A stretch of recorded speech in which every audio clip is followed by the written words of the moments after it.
Rodney Dow. Gary Putnam, how are you, sir? Good. This is Gary, a special Saturday night. What is? I want to be the first to be the first. Say to you, Merry Christmas Eve. It is Christmas Merry Christmas Eve. The eve of Christmas Eve is upon us. It is upon us. And if you know Friends, if you remember Friends, you know that now, or you know that saying. Merry Christmas Eve. How you doing tonight, Gary? I'm very good. Yeah, you got our Christmas shopping done? Oh yeah, I did. Into the end of the first week of Christmas vacation with one more to go. Yes. Yeah. Love it. Yeah, I got that one. Elf's on right now. The girls are down there watching Elf. And, very good. I got to get my Christmas vacation, and Tanny likes Christmas with the Cranks, so we'll start with that. But we're here to the comments. We got some. I saw. There's Mr. Gary Harper. He says, "What's up, guys?" Mr. Harper. A couple of names. I don't know if they're. I don't know. Michael Narks. I told you about Michael Narks, Rodney. He's drag and drive YouTube channel guy. So you drag and then you drive and then you drag and then you drive, right? Over and over. And you got to throw in some repair. There has to be some repair going on there too. Yeah. Yes. And there's Mrs. Harper. Hi, Gary. I see Cameron watching. I see Brian's watching. Congratulations to Cameron Marshoff. Golly. Congratulations. Since last night. Man. That was awesome. Cameron proposed to Lauren. Man, that's just fantastic. Congratulations. Yes. Yeah. Yep. Well, Gary, I wanted to ask you a question. So how many of these podcasts have we done? How many? What's the number? This is number. I'll give you an exact number right here.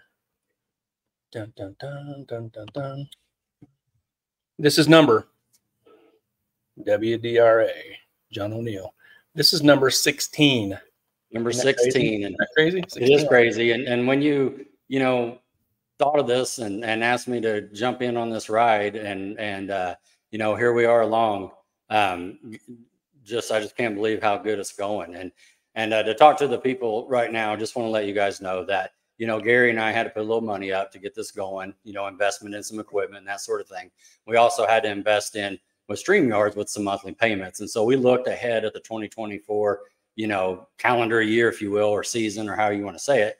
And we knew that there was a little bit of more resources that we had to come up with. So with that being said, we just want to take like 30 seconds here, 20 seconds, 10 seconds, and thank everybody that jumped in to help us to fund this, to do these podcasts with you for the rest of the 2024.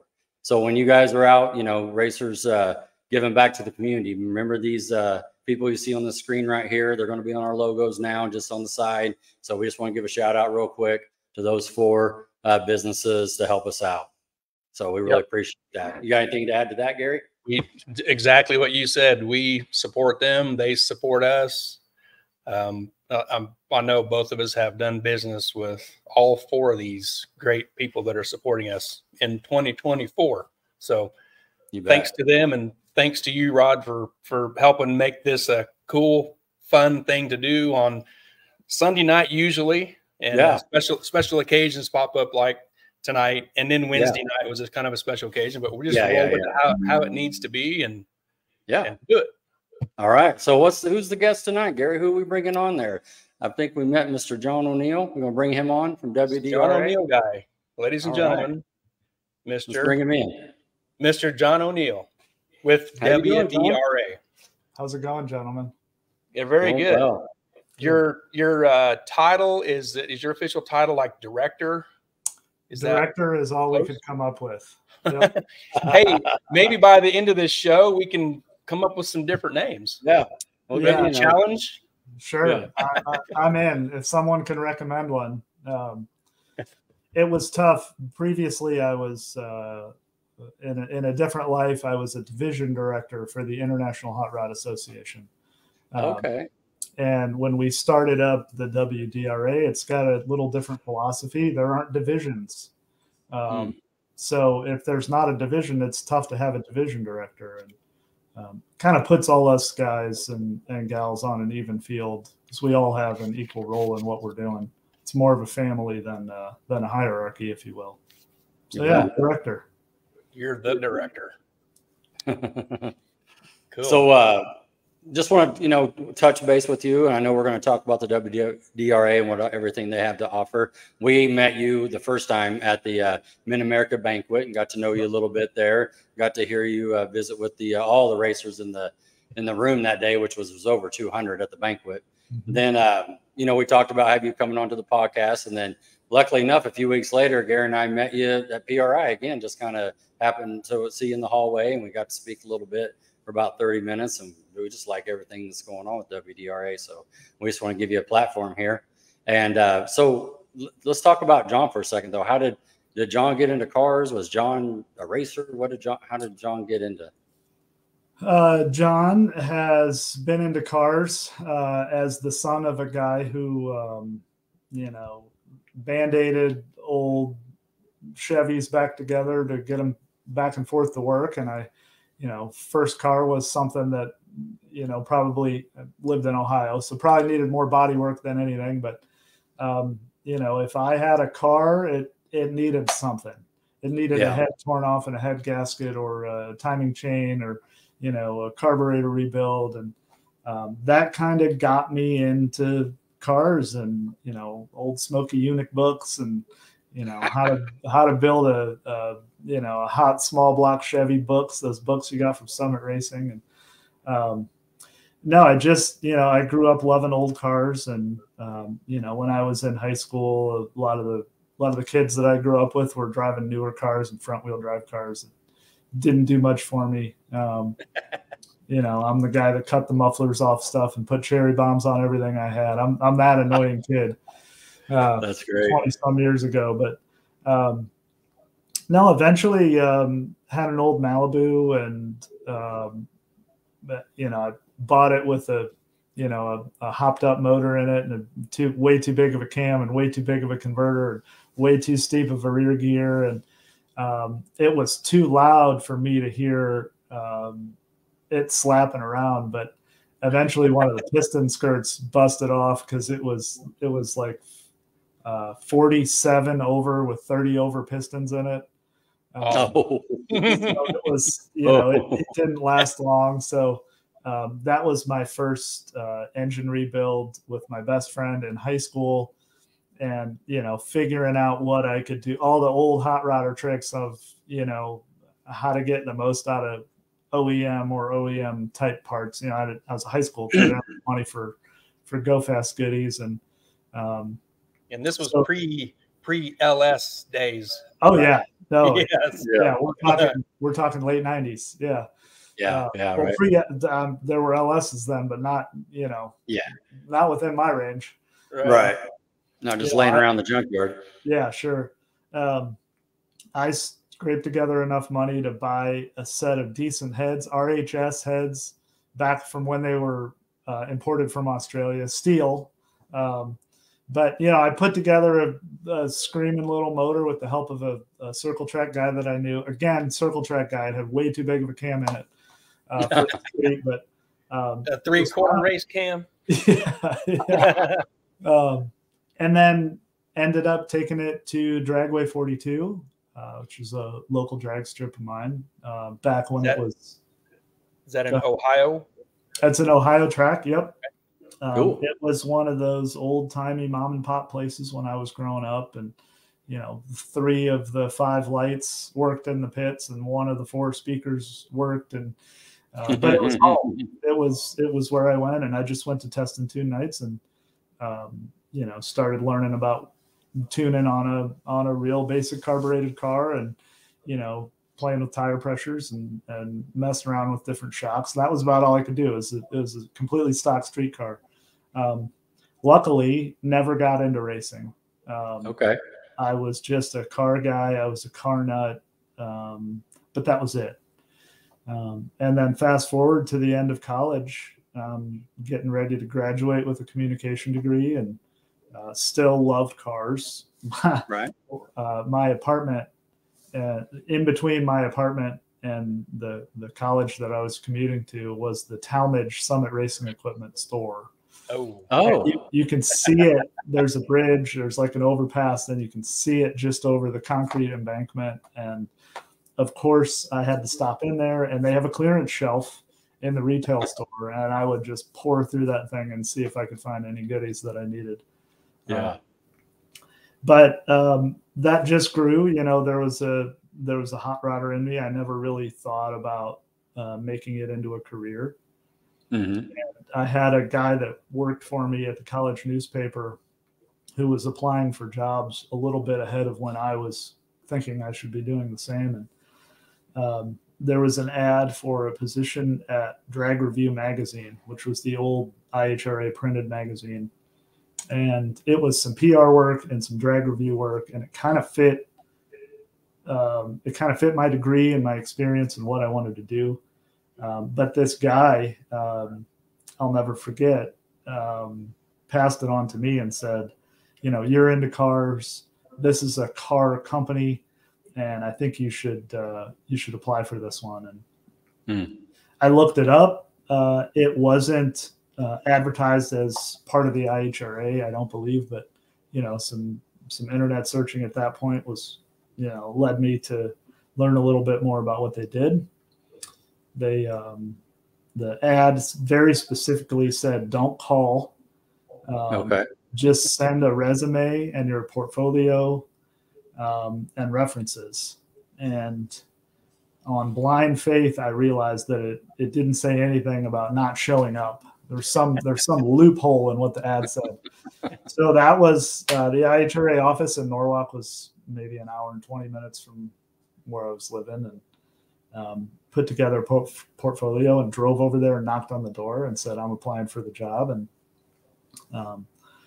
had a couple interviews, and then eventually found out that a fella who held the job previously and had to leave for family reasons came back, and he was going to be able to fill that spot. And he was the right guy for that job. And I was not hurt about that one, but I didn't give up. I would call maybe once every 2 or 3 weeks and just see how the guys were doing. And eventually I was getting ready to get my diploma, and I had no idea what I wanted to do with my life and where I was going to go. And I looked at the IHRA website, and there was this thing called a Pro-Am at a place called Cordova. Yep. And I looked up the Cordova main number, and I called the number, and I said, listen, the IHRA has no idea that I'm calling you, but I'm applying for a job. I want to come out and shoot some photos and write an article, and you got to, you know, tell me what's going on. Is there any way I can get in? And this sweet old lady said, come on down, honey. We'll take care of you. Oh, wow. And I said, all right. And by the way, I'm a broke college kid. Is there someplace I can set up my tent? And so that was it. I drove out to Illinois, and, you know, Laura Gardner and Scott Gardner took good care of me and showed me the ropes, and wrote a big old article, and this is back when film photography was still the way to go. Shot a bunch of photos and drove back and broke into the college darkroom on the weekend and printed, you know, hand printed big 11x17 color prints. And I had this drive. Something told me not to let up. And I drove back to the IHRA office on Monday morning. It was, you know, 9:30 or something, just as they opened. And I slapped this big, it was like, you know, this monumental task that I'd completed. It felt like this weight off, you know, that was taken off my shoulders. And I laid it on the desk of the guy that was interviewing me, and he was on the phone, and I waved, and I turned around and started driving back home. And that was either at the along the timelines of when they had to fax the race results back into the office, or they had to I thought there was some antiquated way. It was, you know, before hotspots and laptops and email and documents easily. So I think I got all that info back in the office before they even had the race results back in. Cool. And at that point, they had somebody moving out of a position, and part of what that person was doing was a series called Street Warriors. Okay. And Street Warriors was designed to, it was the hot import nights time. It was the Nopi time. Right. It was, import cars racing in the NHRA time. And what the IHRA did was they built a series that could go, it worked out of the IHRA office, but it was not an IHRA event. So it could go to drag strips with any sanction or even facilities that weren't drag racing facilities and host events. And what they needed was someone that was able to travel on a whim and able to document these events, operate the events, manage the events, and had a thumb on the car culture of the day.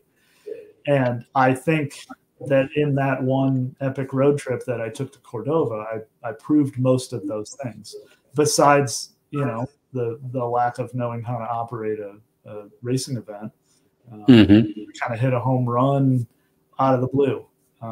It's kind of a blessing in disguise. So yeah, that was my way that I punched the door down and said, I'm coming to work for you no matter what. Nice. Cool. So how long, working through that and everything, you got to see a little bit and been around the racetrack and that sort of thing. How long did you stay with that program there? Street Warriors lasted for, I want to guess, 5 years. Yeah. After I was there was a major sponsor that this whole thing was built around marketing their brand. And we shopped it around to some other companies, but right about the same time that sponsor was going to shift some money into another racing endeavor, the position of division director opened up in the IHRA. And that was a tough conversation we had. Johnny, do you want to get away from the bikini models and the burnout contests and the 35 weekends a year and all the cool cities and move into, making tough decisions and, working with safety and insurance and timing systems and, but with a lot more room to grow. And I regret that decision every single day of my life. Right. That's awesome. Yeah. That's awesome. I took over as division director in, 2009, I believe. Okay. Yep. Until about a year and a half ago. Sure. So it sounded like you traveled around, saw a little bit of the world, and then kind of got a corporate job, it sounds like, there where you had to make some tough decisions. So let's go a little bit to the right there and just lead up to, kicking around WDRA. How did that get started? Necessity and timing.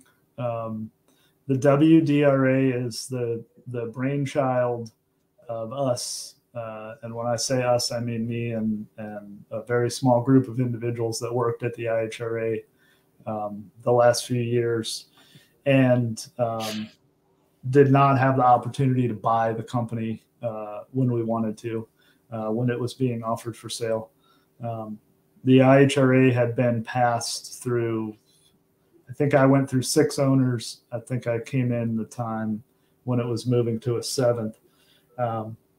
But it went from, it followed a series called Monster Jam. Everybody knows the Monster Truck series. And when I think, this is before my time, but I think when Bill Bader originally sold it, it was bought by SFX Motorsports, which is the company that owned Monster Jam. And that's a guess. Don't quote me on that.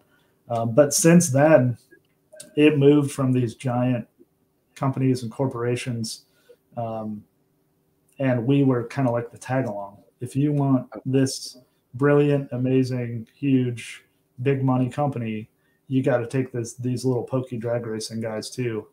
And that was both a blessing and a curse in different situations. And it gave us a lot of marketing power that we would never have. Just what we were doing, sales power. You think about all the back office stuff like HR and payroll and accounting, and that all kind of moved along with us, right down to the website and eventually social media. But then moved out into let's call it semi-private hands, and then eventually single entity, single owner hands, and then reverted straight back and went to was eventually owned by a parent company, which was owned by another company or a fund. And we wanted to have the opportunity to buy it away from that, and didn't know if that was ever going to happen. Luckily, we could, with some of the tough walls that were put up in front of us, we could keep the company breaking even just by sheer determination and cost cutting and really pushing to get partners in that could help us with some trade deals. And I never worked for a lot of money, and I don't think any of the guys that I worked with did either. But we were able to just keep it breaking even with way too much effort, so that whatever owner came along wouldn't see it as something they needed to shut down. And it was a tough battle. When you go back through the finances of the IHRA, you got to go back to like Hooters or Snap-on or Winston in the national event and class racing days, from what I remember being told, to show profitability in the company. And when class racing went away, class racing was a big spend for the IHRA. It cost a lot of money to do it. And the last couple of years we did it, threw a lot more money at it. And I loved doing it and I miss it. But it was costing the company too much money, and it was costing the racetracks too much money. And there was no return in sight. So when that Band-Aid got pulled off, we could show a little sliver of profitability in the IHRA, but we never saw it as something that we were going to be able to take over until the last year or so. And we had some long heartfelt conversations and pooled all our money together and decided what we could offer to buy the IHRA. And coincidentally, it was pretty darn close to what we thought the company was worth. Fortunately, that didn't mesh with the owner of the company, and had some conversations and brought in an outside investor that we trusted to make bigger offers. And at the end of the day, it just got ugly. And I'll just say that it wasn't an opportunity that we were given. We were not given the chance to buy the company. It doesn't matter the dollar figure that we came up with. And that broke my heart. The IHRA was in my blood. Yeah. And a lot of the guys that I worked with were there longer than me. But it gave me exactly what I needed to be able to pull the trigger and step away from it. Sure. And to be told flat out that I was a pawn in this game. That was all I needed to hear.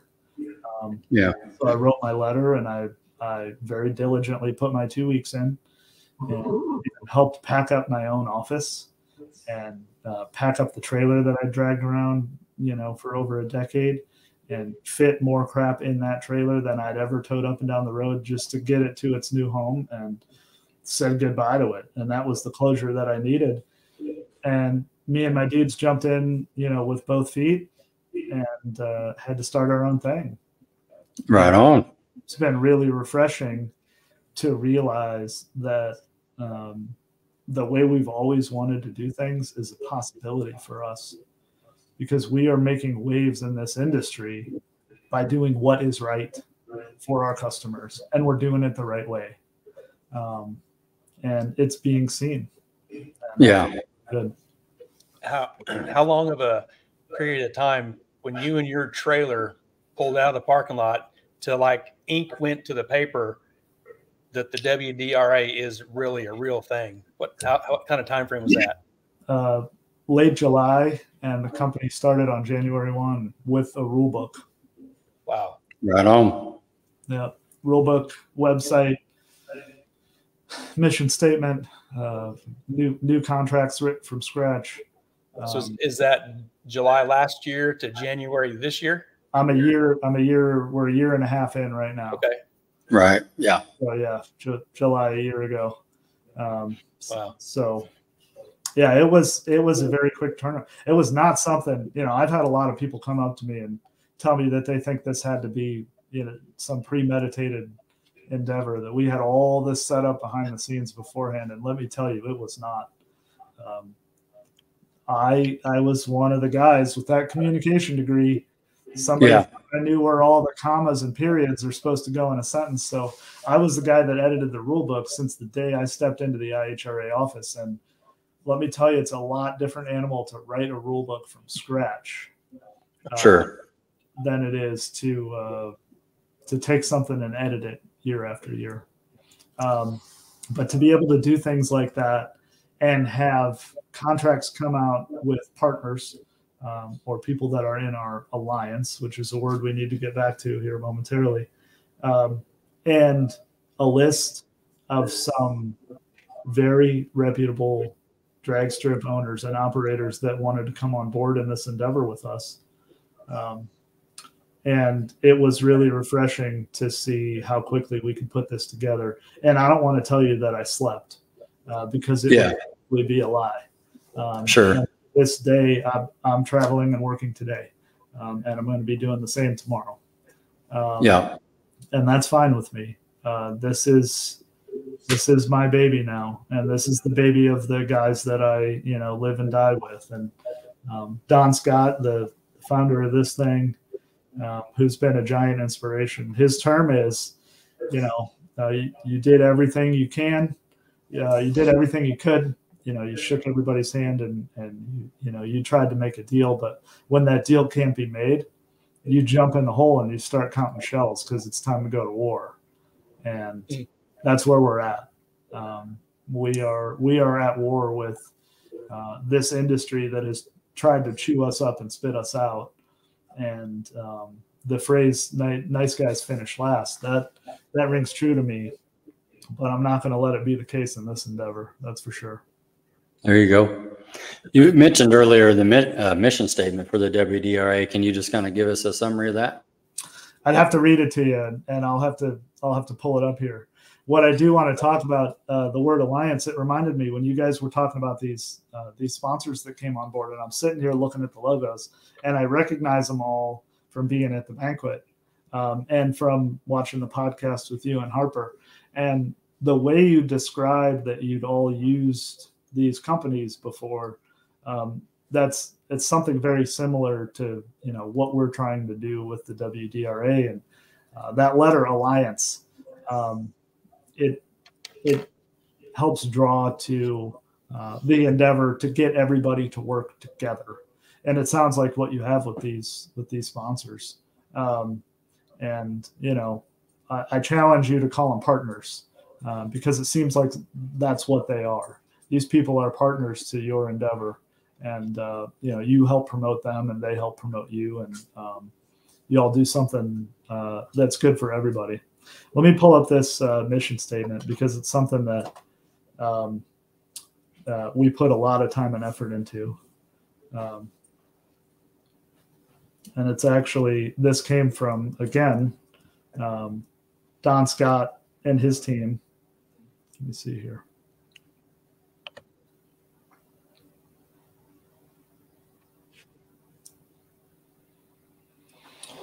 Okay.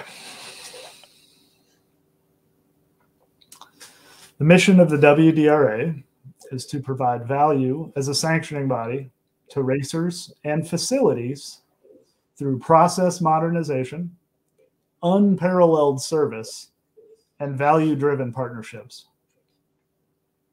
And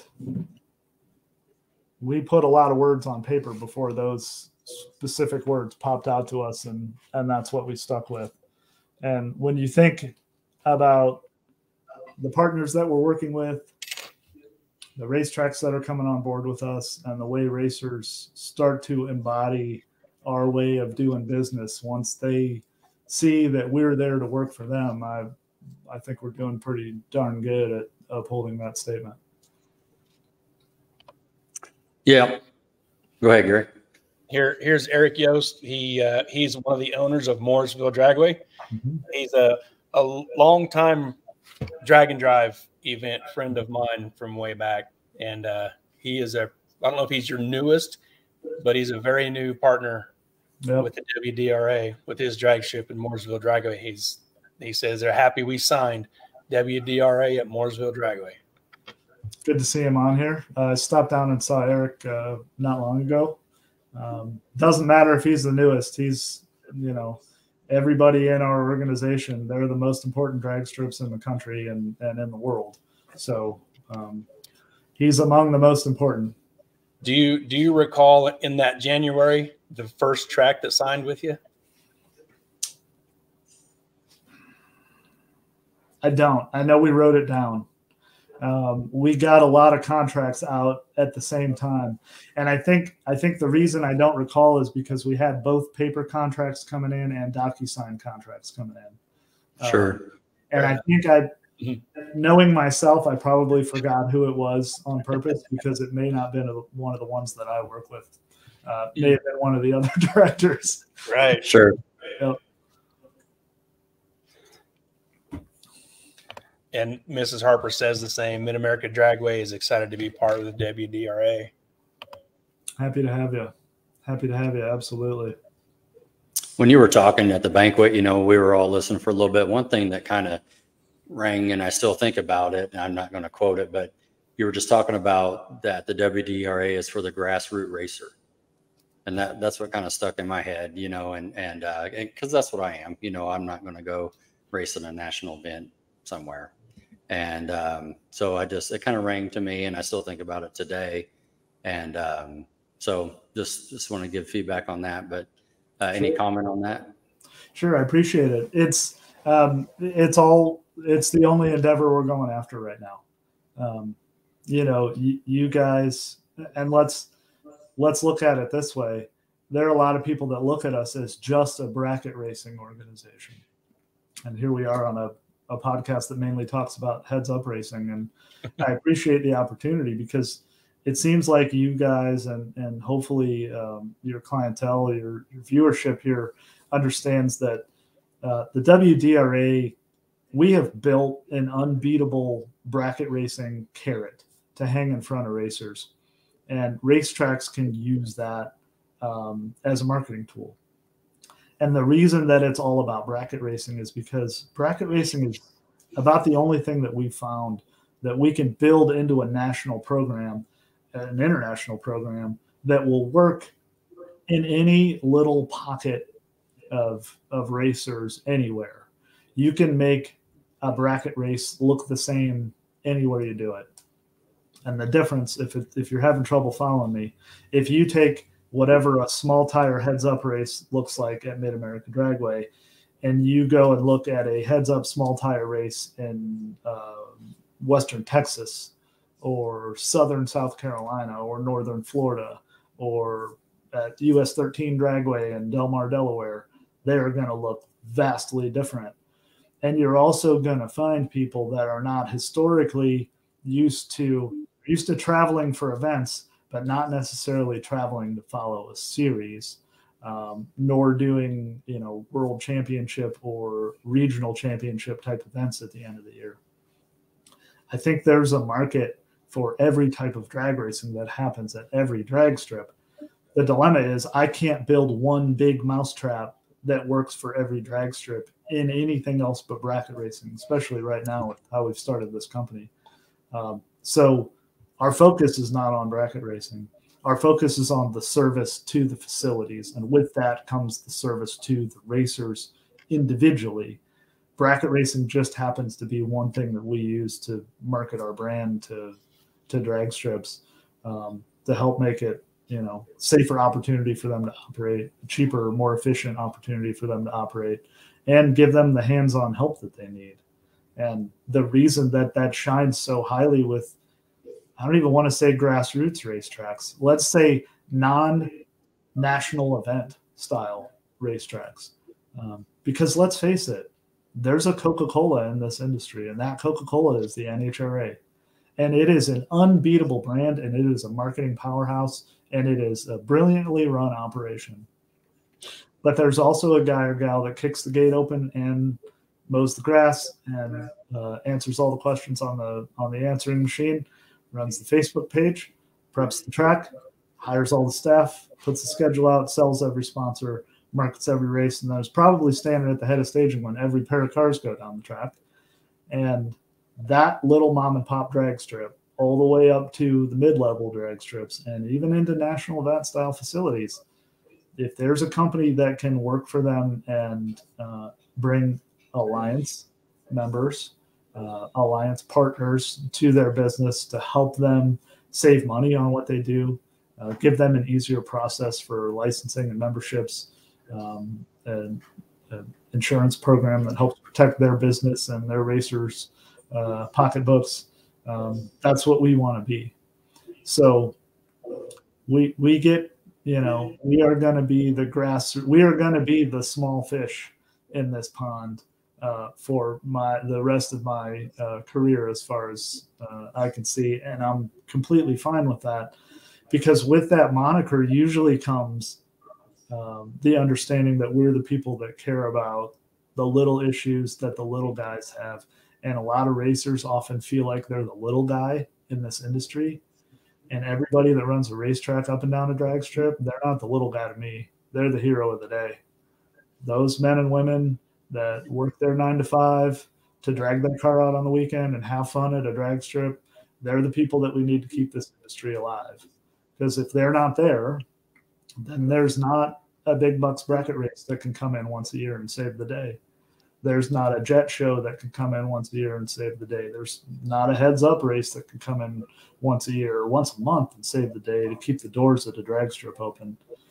It takes everybody in this industry, from heads up guys to small tire guys to exhibition guys and gals and all the bracket racers and all the punk kids coming out, getting dragged to the drag strip by the local cops that are sick of them street racing. It takes everybody working together. And if I'm going to be called the grassroots sanctioning body or the grassroots director of an organization, simply because those are the people that I care about most, then I'll take that name and I'll wear it as a badge of honor. You bet. You bet. I love to hear that. Maybe that's what we can add on to your director name, grassroots director. Let me throw this up real quick. Michael Narks asks, how many tracks are signed under WDRA so far? All right. Glad to see you, Michael. There are a couple different ways to answer that question. I guess it depends on if you're still calling this 2023 or 2024, because we've got a couple handfuls of racetracks that are signed in 2024, which those contracts do not start until January 1st. So let's, with the moniker that we're going to pretend like it's January 1st already, we're going to say it's over 50. I think I can feel comfortable saying it's 53 right now. I'm not sure if some of those have been released to the public yet as coming on board, but it's an ever-growing endeavor. Wow, that's, if you start in January, that's pretty much one a week. Yeah, well, remember, it's January a year ago. Yeah, that's what I'm saying. When there was an immediate push, there were a lot of people that I'd worked with for a very long time that said, dude, if this is what you're doing and this is where you're putting your livelihood, I'm coming with you. And that brought tears to my eyes when I saw the immediate response. And there are a lot of people that weren't comfortable with it. And there are going to be people that aren't comfortable with it until the day I'm no longer in this industry. And that's fine. But the ones that are signed on with us are the most important drag strips in my world. That's for damn sure. You bet. So let's just talk about, like, you know, just for myself, NHRA license. I know I'm going to go get a WDRA license. I know Gary already did. He told me how easy and seamless it was. On our Facebook page, I know some local guys here like Dave got one. I think he got his information last week. So like just working through that. Yeah, there's a great picture of it. Yeah. And so he posted that last night, which we grabbed. Looks like you get a lot of stuff there. You want to talk a little bit about that? If I go get my license, what I get? Sure. There must be some more stuff that's not even in there. If you look at the pen, the coolest thing that I think is in that packet is the card that's leaning up against that pen. That is an actual sublimate printed and laminated, just like a credit card. Yeah, there you go. That is not something that is going to turn into a wet noodle in your wallet, and you're going to have to hand to the tech inspector, and apologize for it being, floppy and unreadable a month after you have it. That card right there is a big endeavor, and that is a big step, and that is a humongous expense for us. But it's something that we're really proud to do, because we're also the people that have stood in the staging lanes for all these years, taking licenses and checking them. You will see, which I kind of cringe a little bit, because there's a certificate number on that 25 off 250 or more, that it's going to expire in a few days now if he hasn't used it anyway. But that is an offer from Summit Racing Equipment that goes out in every one of our licenses, and getting a new batch of those sent over, probably arriving in the office as we speak. I used mine last week when I ordered a new Simpson helmet. Sweet. Thank you, WDRA. Thanks, Summit Racing Equipment. That is not something that they have to do. And I know it's just $25 off of $250, but think about what you order in a year, and think about, supporting, again, one of the Alliance members, a company that helps the sanctioning body, that wants to help you as well. Yeah.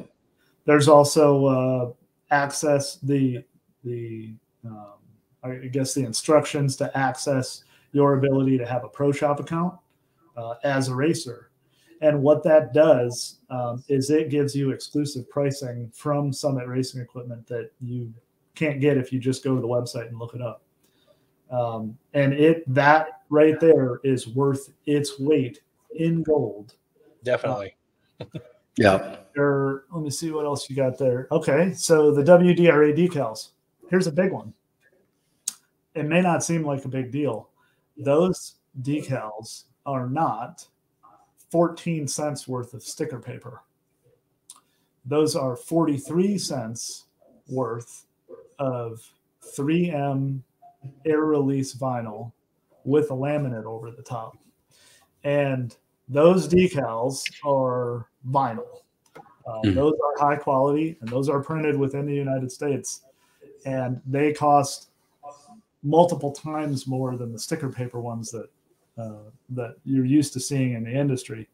And again, supporting someone that supports us, those are printed here in the United States, printed in Pennsylvania by Greg Miller, the manager of Keystone Raceway Park, and his print shop, which is Prographic Inc. Again, I support him. Start promoting his company. You're going to see some stuff come out about Prographic Inc. in 2024. And Greg helps the Alliance by saying, "No, Johnny, we're not saving another 3 cents on these decals. If you want people to put your decal on your car and last for 50 years, this is the way to do it." So it's been nice there. Nice. Let's talk about what's not in that packet. Okay. There's not a flyer about access to JJ Supply for racetracks, or first aid for racetracks, or total venue concepts for racetracks, or Renegade race fuels for racetracks, or things that are specific to racers, like the discount that they get at Alliance Racewear, which makes some of the finest and highest quality fire suits in the market. And some of the other things, like there should have been a flyer in there about Flourish Motorsports Insurance, a company, again, family company, family of racers out there in the market each and every day, working with racers on how to protect their investment. And there are a number, there's on one of those sheets, so that sheet that says, thank you for joining the Alliance. If on the back side of that, it lists at the current time, and that is a rolling change flyer right there. It lists some of the other sponsors that are giving back to the racing community by providing discounts to the racers. So if you have yours, Gary, if you look on the back of that sheet, you'll see some other things there. Cool. Yep. $150,000 excess participant accident insurance, Summit Racing Pro Shop discount, Alliance Racewear 20% discount. That's a big discount. Alliance Racewear, he did my fire suit 2 years ago, SFI 20, logos on it, your people that help you out. It is an excellent piece, and 20% on a fire suit is a nice chunk of money for a discount. You bet. Technocraft, 10% discount. Roy Hill Drag Racing School, 20% discount. And there's some other information about SFI and Summit Bracket Finals and WDRA, Summit Sportsman.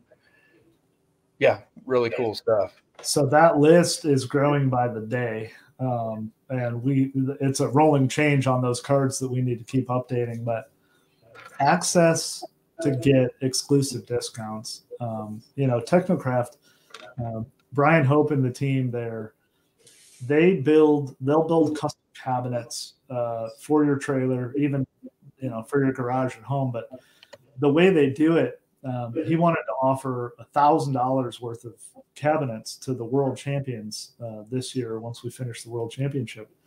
And I said, man, let's build them a really cool, over the fender well cabinet. And he said, Johnny, I'm not going to do it. I'm just going to give them $1,000 worth of whatever they want. And the reason, he's a racer himself in multiple disciplines, from a racer family, multi-generational. And he said, I want to be able to offer them whatever they need. If you need something to hold your fire suit and your jacket, if you need something to work more like a toolbox, if you need something over the fender well, or if you already have cabinets and you want, a small set of drawers to go on top of that, he can build it out. Because this is the guy that's doing, top level NASCAR haulers and top fuel haulers with custom cabinets, and stuff is just absolutely bomb proof, and it's beautiful to look at. If you're, if you're one of those hands-on nuts and bolts, car guys and gals that, like trick stuff and billet stuff and carbon stuff, you'll get into it. It's the difference, that you see when you're trying to do internet shopping, like I do. I can't tell if I like something until I get it in my hands. And right. When I went and talked to Brian. Brian's a longtime friend and family friend. And when you go to, he was at PRI, went over, and when you go over and start opening those drawers and feel the locks and feel the latches and all the cast billet pieces, there's a rail on the back of the cabinets that kind of works like a backsplash. But when you get out of the nitty gritty, you realize there's a little divot all the way along the rail, and that's meant it's the perfect size to hold a Sharpie. And somebody that designed these things realized that is a real world need for our industry. Yeah. There you go. Yeah. And the opportunity to offer an exclusive discount like that straight to the racers of the WDRA means a lot to us. And there are more coming on board. Right on. There are a lot of contracts out right now. A lot of new rule book ads being designed. The rule book, competition-wise, is about 90% done, 95% done. There are a couple things that we still have some talking to do internally. But right now it's just, we're slamming pages in it of rule book ads for people that want to get involved. And let me tell you, we made a lot of pitches, and we threw a lot of pitches at companies. And one of the first things we say is, how can you benefit our racers? If we're gonna start marketing your company, if we're gonna get in bed with you, don't tell me what you can do for me. Don't tell me how much money you want to spend. Tell me what kind of discount we can give to our racers first, and I'll figure out how to pay for the marketing stuff on my end.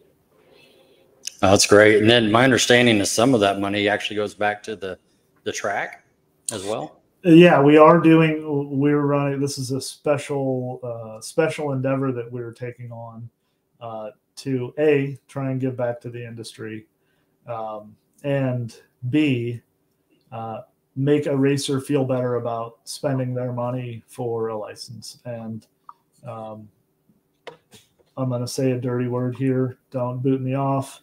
But the license is all about getting a racer insurance. That at the nuts and bolts of it, that's what it is. Everything else that I do, your fancy fire suit with your logo on it that Billy Herman's going to make, and it's going to be the coolest damn thing you've ever seen. That's awesome. I don't want you to buy my $50 or $100 license to get access to that. I want you to buy my $50 or $100 license to get you excess medical coverage if, heaven forbid, something were to happen to you while you're racing. And so that's the important factor here, to get everybody safe. Let's go back to the roots of what a sanctioning body does. When you talk about some pioneers bumming around the country in a station wagon, it's about trying to keep people safe. And that is a history that I'm proud to have a very, very, very, very slender part in. But that is a goal of mine. It is, it is a fear of mine, and it's something that I unfortunately have to deal with in this industry a lot, and on many levels. Gary and I, before we hopped on here, were BSing about welding, and I do a little TIG welding on the side as a hobby, and I've had the opportunity to weld on some chassis, and we talked about how it's welding as a hobby is a different animal when you're welding on something that you've had to cut apart while it's upside down and on fire to get a driver's seemingly lifeless body out of, and that's freaky stuff. Handing an EMT an arm to put on the gurney, or dropping a guy onto the ground on a gurney to lift it into a life flight chopper. It's not fun. And when that stuff happens, obviously, keeping somebody alive is a goal in this industry, and a lot of that comes from the rules and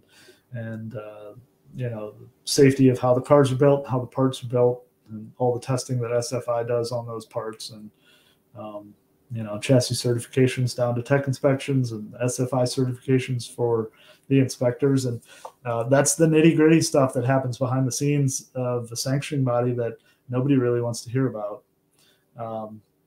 But it's the most important aspect in my mind. We could all go away. I don't ever need to be at a drag strip again if nobody would ever get hurt, and everybody would play fair, and nobody would get in fist fights over how you draw by runs. Right. I don't have a problem, but yes, getting involved in that excess medical insurance policy is a big deal, and that's why we're doing what we're doing from January, originally advertised from January 1st to July 1st, that we had to bounce back and make it a rolling change the minute we started. Basically for Harper and Gary at Mid-America, who said, Johnny, if you come out to our banquet and announce this and say, get everybody hyped up and do the Braveheart speech and run across the middle of the battlefield and say, come with me, let's go, guys. But then go, wait, don't do your license yet until January 1st. That's kind of silly. Hey, about the license. Sure. Like I've got mine. I did it on a Sunday afternoon a couple weeks ago. Yep. So when I got my license, it was $50. Mm-hmm. That also makes me a WDRA member, correct? Yeah. For $50. Yeah. I also have an NHRA license. Mm-hmm. And you cannot get, I might be wrong, but I'm pretty positive on this. You cannot get an NHRA license without being an NHRA member, right? Which is X amount of dollars. And then you got to buy the license fee. And so for $50, I'm a member and a licensed spokesperson of WDRA. That's a killer deal. Sure. So we have tried to get rid of the term membership. And I know I've probably already said it 10 times on this podcast. I say it every day and I write it in emails. We're trying to get rid of it. Everything in our world, we're trying to call a license. And everything you can get from us is a license. And the difference in what you do with the NHRA, I believe, again, I'm not a spokesperson for the NHRA. I believe you only have to get a competition license at a certain speed. In my world, in the WDRA world, I will give you a competition license for a 24-second minivan, but there will be stipulations on how fast you can go, and that's only one cost. There are two options. Let's take junior dragsters and the teen racing program and all that out of the equation. For an adult racer, there are only two options. There's a license holder with the SSDRS, which is the Summit Sportsman Drag Racing Series, and there is a general license.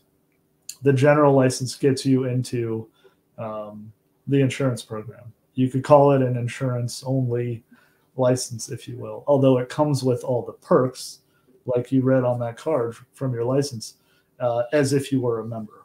So yes, there is only one thing you can buy in the WDRA, and that is being part of the family. And both of those, to go back to your question, Rod, from January 1st, well, rolling change from now, from the moment that you saw me in that banquet through July 1st, the WDRA is paying back to racetracks 50% of what we bring in on a license. And that means that in a lot of cases, we're going to end up losing money to sign up a license holder. And what that does is it allows someone like Harper to stand up in their banquet. And for the rest of the world that may not know what we're talking about, Gary Harper, manager of Mid-America Dragway, where I met these guys, he's able to stand up and say, hey, in our little racing community here, there were problems X, Y, and Z at our facility, and they're things that we've wanted to change and put some time, effort, and money into in the past. And we are going to be able to do that because we are going to take the money that comes back from the WDRA in the form of license revenue and put it into those. It also helps, there are costs that go up in the world of drag racing every single day, not only by the month or by the year. But, fuel prices move, compound prices move, some of the solvents and chemicals that drag strips use, it's ridiculous. And then you think about the fact that everything that you want to come into a drag strip's coming in a truck. Diesel prices are affecting everything. It's ridiculous. So it's our way to give back. It's our hope that we can get that last 10% or so of racers that go to a drag strip on a consistent basis that haven't bought into the program, because there's, let's go back to that dirty word, insurance. If you are in, and this works across sanctioning bodies, so I'll keep all the names out of it. If you do not have the license for the sanction of the drag strip that you're at, you get a very, very, very small insurance benefit if you get hurt. And going back to drag and drive events, I can't remember if we were talking about that online or offline, but there have been issues with drag and drive events that go to, facilities with different sanctions, and the drivers needing to have licenses for all of them because the organizers want them to, be covered. And it's smart. Listen, I want everybody that goes up and down every drag strip to have an insurance program to protect their livelihoods and their families if something were to happen to them. But I also understand that that's it costs money to do so. And that's why we offer that $50 license. You guys know that there are heads up races and no prep races that happen at drag strips all over the country, regardless of sanction. where there are people that just don't care if they have a license because they think they're too good for it, or they're above it, or it's a money grab, or whatever. It's too complicated. It costs too much, whatever. I'm doing everything that I can. I'm hanging every freaking carrot that I've got on signing up for that license. Then I'm making it $50 for $150,000 in excess medical coverage. Call your local insurance agent and say, cover anything. Cover my big toe for 150 grand and tell me how much it's going to cost me. Right. And tell them that you're, doing 200 miles an hour on an unprepped surface on a small tire on a car that you build in your garage. So that's the big goal, and that's the reason why we're giving back. And so anything there is no separation between a member and a license holder in the WDRA. Yeah. I also noticed, go ahead, Gary. This is Dave right here. We just showed that picture of there. The picture of the WDRA info on the table. That was a picture of Dave docking stuff. I snatched it off of his Facebook page, and he says, "Thanks for making it participant friendly to comply." Cool. Yeah. Fast and easy. We got a lot of time and effort in with one of our partners, Trackside Systems, which is a company that does everything. They do everything for every type of racing facility, point of sale stuff, website stuff, ticketing, everything. And we went to them to help build our membership software. And we still, to this day, I process licenses that come in the mail with a stamp on them, with a piece of paper that's been filled out by hand, with cash, believe it or not, or a check. But on the flip side, you can, with a cell phone or your laptop, if you are a current license holder or member, and let's use Mid-America as the example here. If you're a Mid-America racer that has a current NHRA license, you can use that NHRA license to prove to my organization that you are safe driving at that speed. And therefore, I can use that license to make you a license holder in the WDRA. Right. And so I can take a photocopy or a photo if you use the Trackside part of our website. You simply upload a cell phone photo of it along with your basic information, how you want to pay for it, credit card is easy to input there. And you'll get an automated email back almost immediately that says that we got your info. And then everything gets validated on our end. Make sure the license holder is the name supplied and all the data lines up and your license was still valid and then you'll get your hard license in the mail back within a matter of days. Nice. I know Harper has been texting me and, he said, dude, you turned one around in 7 days. And he gave me the name and I remembered. I stuffed the envelope. I remember doing it, but that's just in our DNA. It's who we are. And our membership guru, Donna Harper, she was with the IHRA for eons and she's absolutely the best. And we just had a conversation with her the other day before we put the Facebook post went up about, the office closing on Christmas. And she said, I don't know what you guys are talking about, but when my phone rings on Christmas, I'm picking it up. There you go. So she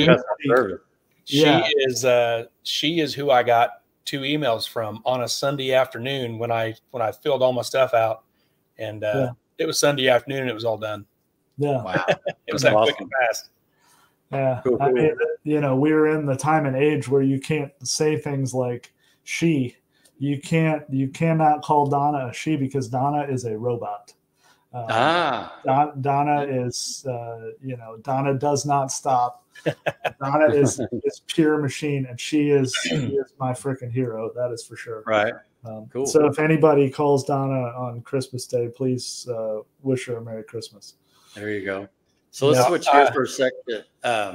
I know we always talk about racing for a Wally and stuff, and when I was at the banquet, I saw something, and also at PRI. I saw something traveling around a different vendors and that sort of thing. Gary, you got something there? This. So what is that right there? That is the toughest thing on this planet to take a good photo of. That is what starts as 21 pounds of U.S. sourced Alcoa aluminum that is CNC machined in New Jersey and is laser etched in Pennsylvania.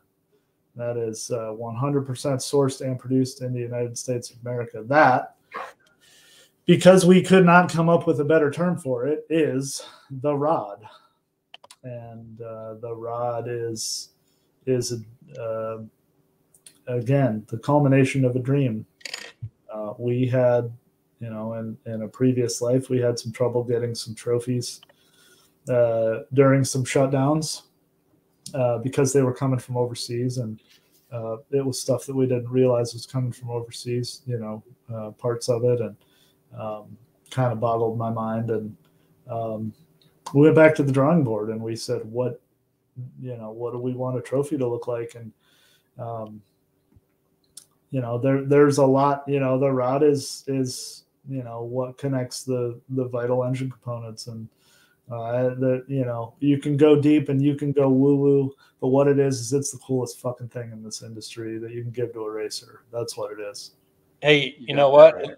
Showing that rod, the picture of the rod here, I think it also sold a WDRA license. It's our local guy, Nick Roberts. Yeah. He says, it looks like I'll be getting a WDRA license. He wants one of those rods. I think all of us one of those. It's cool. Yeah, we got a shot at it at Mid-America this year, so definitely it's going to be up arrow on that day for sure. Yeah, he sent me, wait a minute. Hold on. I don't know if this has been released or not, but we may be giving away secrets here. That's the place to do it. Let her rip. October 19th at Mid-America Dragway, race for the rod, including heads up and index classes. So nice. You want to engrave my name on it? It's PUTNAM. Is that two T's or one? Shush, it's one T. NAM, not MAN. Yeah, but it's, I don't know if you guys had the opportunity to see it. At PRI. We saw it at the banquet. We saw the banquet, and then we went over and took a picture at it because that was kind of, I think WDRA was doing a little game there where you can find the rod, and so we did, and we took our picture, and definitely it was a good time. Yep. We had to try and figure out how to get it around to the sponsors, because taking a photo of that thing does not do it justice, in my opinion anyway. And I'm a guy that's got, I've got a minor in professional photography, and I've tried to do stuff like that in lighting booths, and we've had professional photos of it taken, and it is, cool. It's tough to reproduce how cool it is. Scooter Rick. You know who Scooter Rick is? That is Rick Pitzer. Yep. He says he's got one on the shelf. Most awesome trophy in drag racing. I appreciate it. Thanks, Rick, for being on. Rick's also a guy. Talk about alliance. Okay. Here's a guy who races at a WDRA racetrack. He and his wife, Kara, and fans of who we are and what we do. And comes to me and says, Johnny, I run a small business here, and I don't know that 80% of the products that I sell work for racers, but I keep these drill bits in my trailer, and they're ones that I sell. And I don't know if you guys have ever seen them. The Viking, I call them Christmas tree bits. It's a unit bit. Made in say drill bits that he sent. These things have it was $600 or $700 worth of value, as I recall, that he sent for all of our world champions to have. And it's cool because not only are there the Christmas tree bits, but then there are the traditional twist drills that have the Christmas tree starter, I guess. And I'm butchering all these terms. They're the drill bits that I'm too scared to use, I'll be honest with you. But talk about, a partner coming out of the woods like that. And I'm going to challenge you, Rick. I was just on the phone with him a few days ago, trying to figure out, I'm trying to figure out how to market his brand effectively because he wants to. Okay, here's a good example. He wants to give away a whole. Thank you, Viking Vortex. Google that. You want to, if you're in, if you're into mechanical things, look those up. He said, Johnny, I want to give away something much cooler and much more valuable than those drill bits next year. And I said, great, but tell me how to market your brand and tell me how to get racers to be customers of yours. And he's trying to give back to the industry. And I don't want to be a vulture on his good graces or the good graces of any of the other companies we work with. I want to figure out how to make him part of this family, make him part of the alliance and his company. So, again, same thing, like Joey Cutmore from JJ Supply of NC. He's a guy who's, he was my fire aid rep and now reps Firebowl and has been a force in this industry for fire safety for a long time. Used his products, the fire aid products and the enforcer products. Again, fire suppression, something that a lot of people don't think about until it's too late. But he's a guy that gives discounts to our drag strips on the supplies that they need. Enforcer units, if you've seen the first response four-wheelers that go after cars and they've got that, big red tank on the back of them, that's a fire aid enforcer unit. And that's Joey. And that, in my mind is the new staple in this industry for fast attack response fire suppression. And he's the guy that sells it and the additive that goes in the water that it uses. And also sells the product that's going into just about every NASCAR hauler and fuel hauler and professional category drag race hauler that will put out a fire in a trailer, without any input from the human being, without any power. Works simply off of heat or flame. And there's another guy that, I'm doing marketing for his company because he's willing to give a discount to the drag strips and doing the same thing when he finds somebody that wants that fire suppression system racer wise, is willing to offer a discount on it. And was there at PRI doing some business to business stuff. And that's a guy that I'm willing to get behind that brand and that company because that's somebody that wants to support this sport. Again, let's use that term again, grassroots. This is a guy that will come to your shop and install the best fire suppression equipment in the world where you are, or on site at a racetrack, or drive it to him down near Mooresville, where Eric was. So just awesome to see the way people are coming together to help us out. You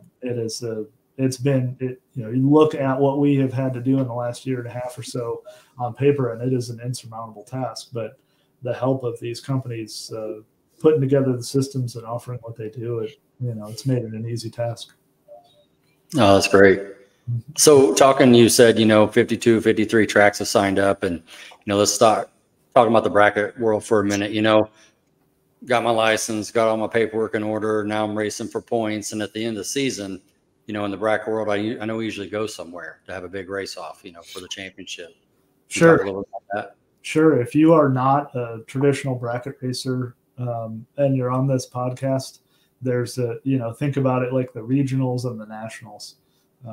There's what we call the bracket finals, which is where a number of tracks from a geographical area get together at a host track and race team versus team. And we keep team points, it's a whole lot of fun. And it really helps, build team spirit and build camaraderie. And that event is the second way to get entered into our world championship race. The first way in the world of the WDRA is to be a track champion. And that is a drastic difference in the world of racers at Mid-America Dragway, like we talked about in the banquet, where historically, racers at that racetrack, all they had to do was make the team to go to the bracket finals, team finals in that world. And then they had a shot to get invited to the World Finals. We figure that a track champion has done the work to earn their spot. So track champions in their respective classes, as long as they meet the licensing requirements of the Summit Drag Racing Series, and that's the difference between the $50 license and the $100 license, just to make that clear. That's the first way to go. Then you go to the regional event, you race team versus team. You see your track operators do a track operators race, and you get to laugh at them when they cut a really bad light. You get to have all the barbecues and fun and gamblers races and get all the team spirit awards and decorate your grandstands and do all the fun stuff. But then at the end of the day, you get that second opportunity to get invited to the World Championship, which is where in the two big classes you're racing for $20,000 to win, and you can call it tow money if you lose first round, or you can call it a first round loser money, however you want to look at it. But you start getting money written next to your name on the payout sheet starting first round. Okay. And so that's those are the carrots of the bracket racing program. To get involved in those, the easiest way for me to say it is you don't want to run a bracket race at your WDRA track without having your license in order.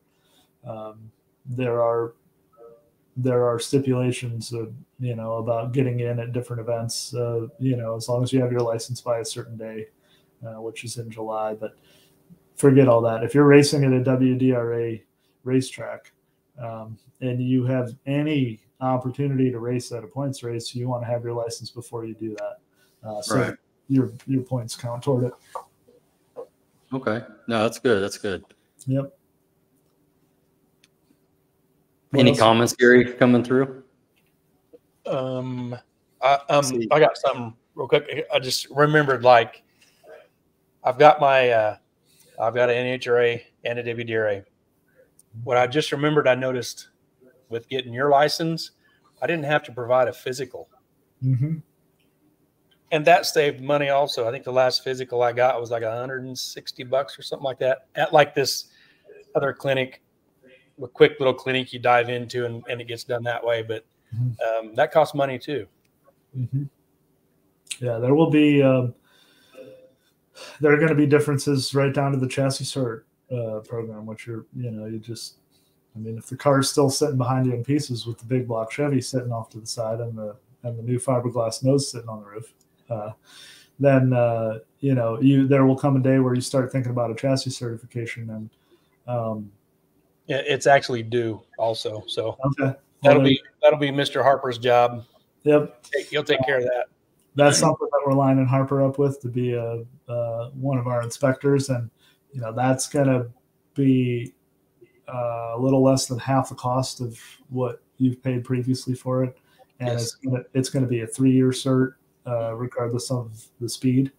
And again, one of our goals is to keep trying to prove to the racer that our goal is not to bleed them of money. And let's go back to something that we probably should have talked about 10 minutes ago when we talked about transferring your license over. Gary, didn't you have time left on your NHRA license when you transferred into the WDRA? Yeah, my NHRA license, I think it was going to expire in 2025. Okay. So that was time that you as a customer feel like you've already paid for to have the right to race at Mid-America Dragway. And I don't want to be seen as someone that's double dipping on money that you've already paid out, even though you did not pay that money to me or the organization that I work for.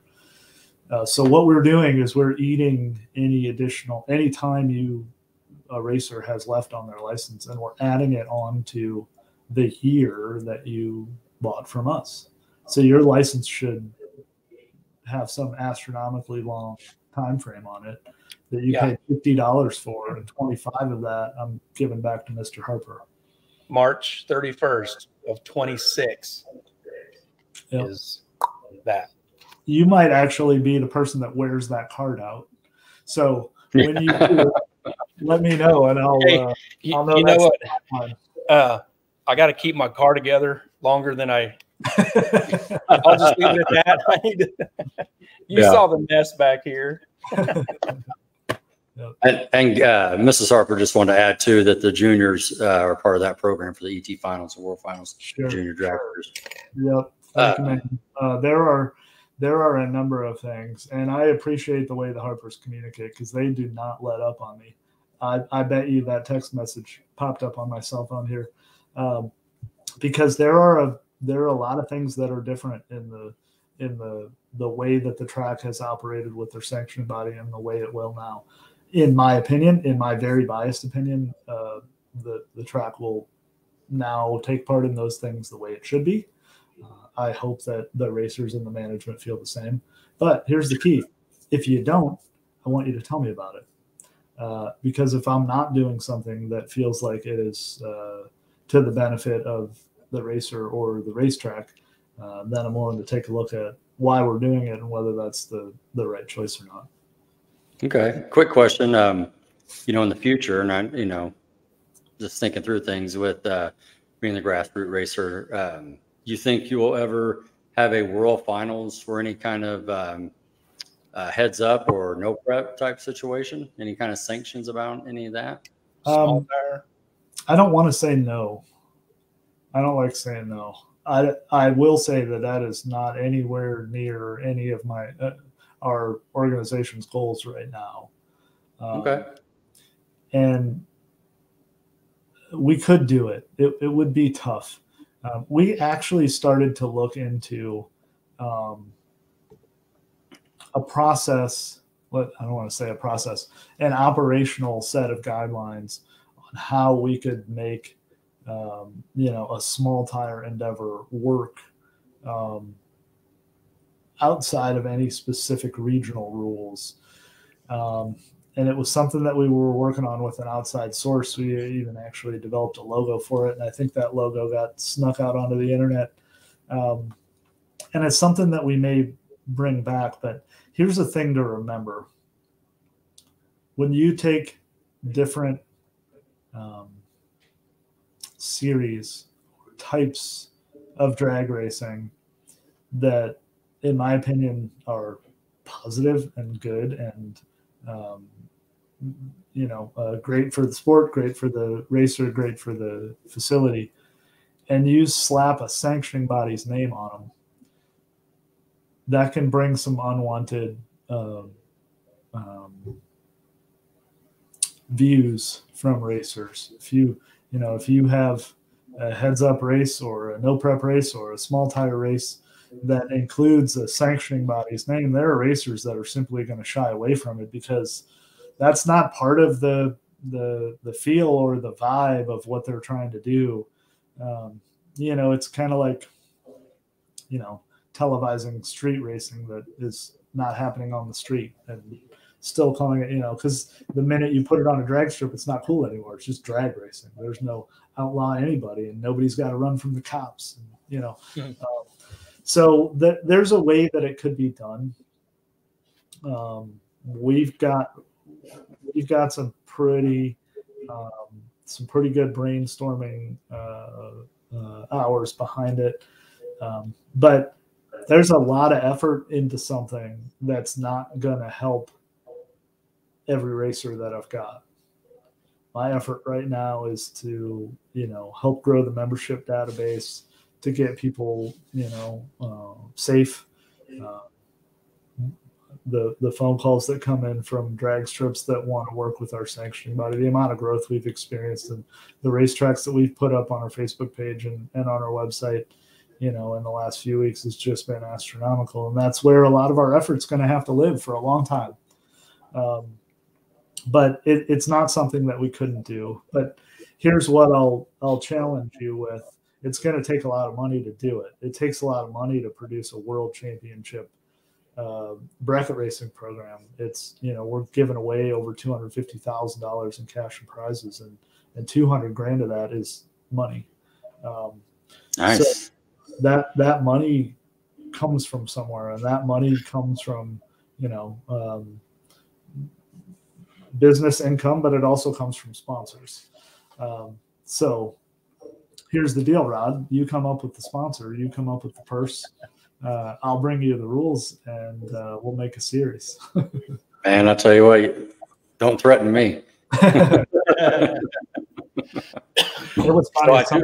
Somebody brought a class to the conversation, and they said, "Hey, man, we want to, at your world championship, an event we already do, world championship race this year is going to be at Montgomery. We've got the track rented, we've got the staff coming in, we've got the glue bought, we've got the insurance is online, all of the hard expenses are covered." And they said, "We want to bring X class to your world finals." And I said, you bring the sponsor dollars, we'll do it. I don't have time to sell the sponsor right now. This is all still too fresh. The term I use is that we're building the airplane as we're flying this thing. And I still feel like that to this day. But he said, "All right, what's it going to cost?" And I said, "It's $50,000 just in payout the way you want to do it." And the big money is not on top. When you start paying every racer first round loss money, just a number of hundreds of dollars, that's where the money goes.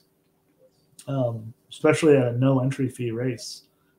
I don't know of many other races where you can race for $20,000 to win in a box category and a no box category it's got zero entry fee, or have a bonus race or a gambler's race or whatever you want to call it the day before.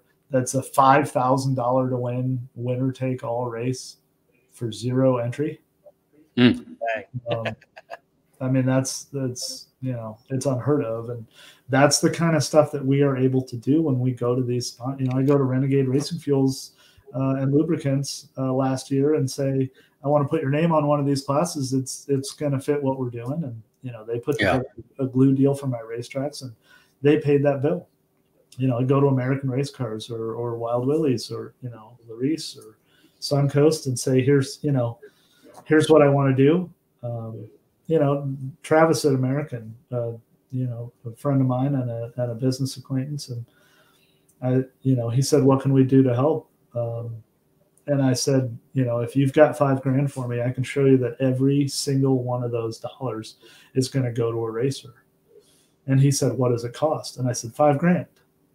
And he said, "Yeah, but what does it cost?" It's $5,000.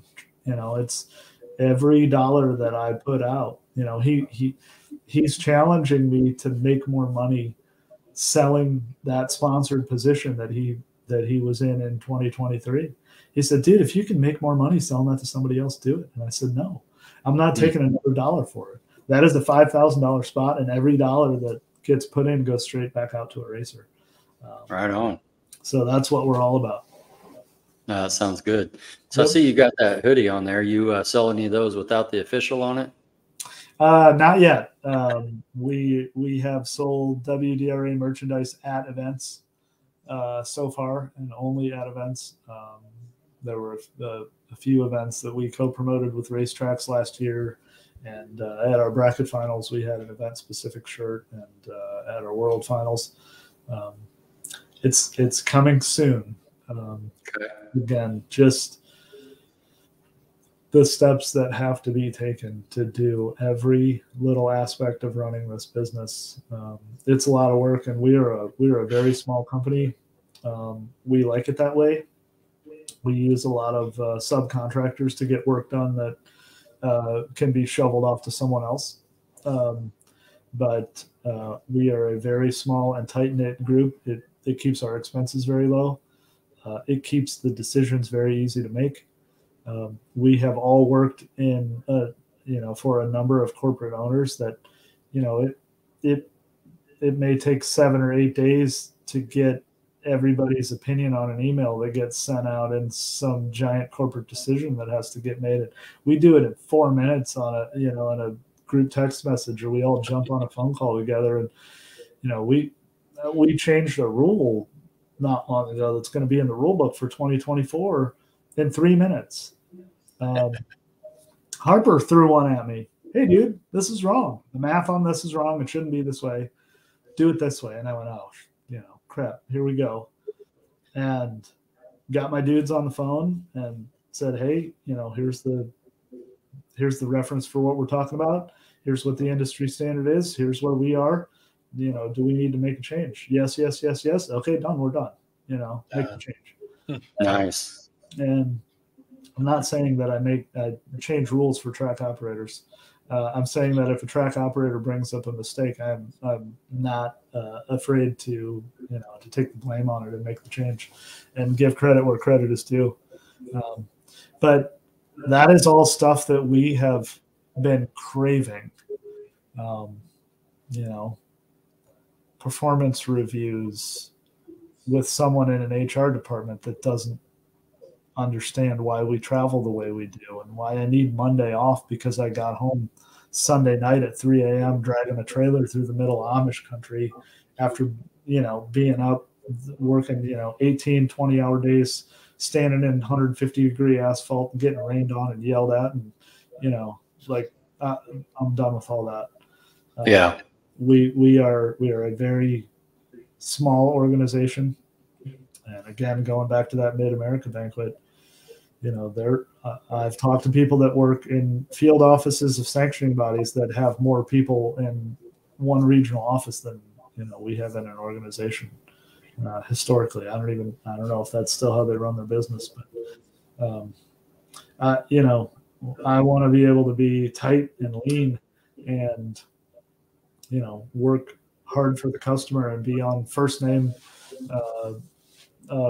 basis with all our track operators, and be able to jump in the truck and go spend the money to help somebody out, that needs help. And the way to do that is to not make this thing, not muddy the water with having a giant staff and weird schedules and, huge amounts of expenses. I just want to be able to make easy decisions fast. And the downside to that is it can take us some time. If we want to start up, merchandise, it's going to take time because one of us is going to have to take the time to work on a design and pick out the shirt. Let me tell you, it was hard to pick out the shirt, like the actual physical shirt that we printed into our t-shirts, because what I want to wear in Ohio is not the same t-shirt that Josh wants to wear in Florida, or historically living in the Carolinas. It's not the same shirt that Frank wants to wear in Texas, right? So it we've got an uphill battle to go there, but let's get real. I worked for a sanctioning body for 20 years that never had a great merch department, rarely sold stuff online. There was one t-shirt that you could get when you got your license, and I got one, and the first time I washed it, you could see through the darn thing. And I would rather take my time and do it right and source as much of it as I can from here at home, and at least get the work done here at home. Let me tell you, it's hard to find a high quality t-shirt that's made in the US that I could sell to somebody for less than 40 or 45 bucks. And I don't want to be the guy that has a $45 t-shirt. So, we'll get there. We'll get there soon in 2024. Something I got to ask you, I've talked to you 3 different times in basically 3 different states, I guess. And the made in the USA keeps coming up on different things, shirts, trophies, flags. Talk to me about that a little bit. What's the background driving that for you? Is it so important? Life, the economy, the screwed up world that we live in, the fact that there are people that can't find jobs, the fact that I can't find a high quality whatever in this world. I'm not the only one. I bet half the people on here wish that everything they bought could be made here or made somewhere, that they trust. We work with a lot of Canadian racetracks that take a lot of pride in stuff that's built in Canada, and I, have some things that were manufactured in Canada, made in Canada, that I love and cherish. And it's about not buying from the lowest bid. It's about trying to offer quality over quantity. I mean, look, it's about American jobs. I don't want to pretend like I'm, the lead of some you know, patriot movement. I'm not. The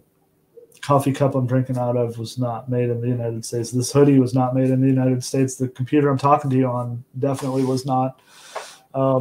But if I have the opportunity to support someone, especially someone that works in this industry, I mean, a lot of the things that we need, from our tech cards to you know, supplies we use, and you know, right down to the trophy. I mean, if I can get it from someone who is in this industry and supports this industry and supports the racers that are in it, I'm game. And I don't want to pretend like all those decisions are mine. They're not. We are a group.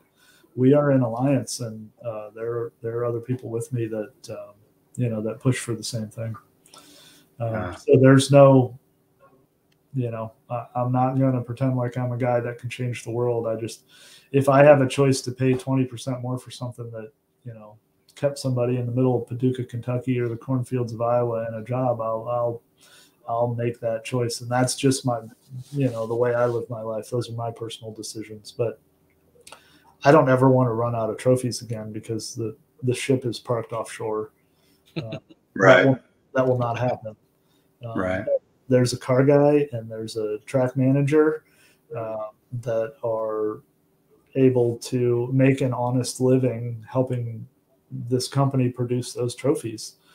And I want something to be so prestigious that you want to hang it on your wall and never take it down, and honor it and cherish it.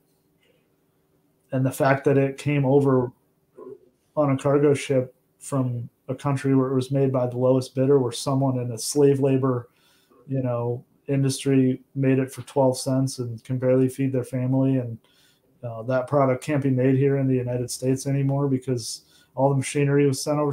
I'm done. No, I'm out. Yeah. And I'm not going to produce a trophy. I'll print a certificate out and I'll hand it to you and I'll say congratulations. But if that's going to be something that you know can be honored and cherished, then I'm all for it. You could make it by hand also. I've seen your talent. You can make something, you know. That's a whole new realm. Machining, you know, I messed around a little bit with the CNC router that it was a woodworking router that could just barely handle aluminum. I've messed up some end mills playing with that thing, you know, just for fun. But that, I'm telling you, I have lifelong machinists and people that program CNC machines that have come to me and asked me who's making that thing and how much it costs. And it is a true work of art. And I know it just looks like a big slab of something shiny in photos, but I challenge you to look at one up close. All the races in America, the Harpers will have them shipped to them before the race, and I'm sure they'll have them on display out there at the facility, maybe in the concession stand or you know, somewhere else. But let me tell you, it feels like you're holding on to something special when you grab onto one of those things, or you know, the racers that get to lift them above their heads in the winner's circle. And we laser etch made in the USA right on the bottom of every one of them, along with the companies.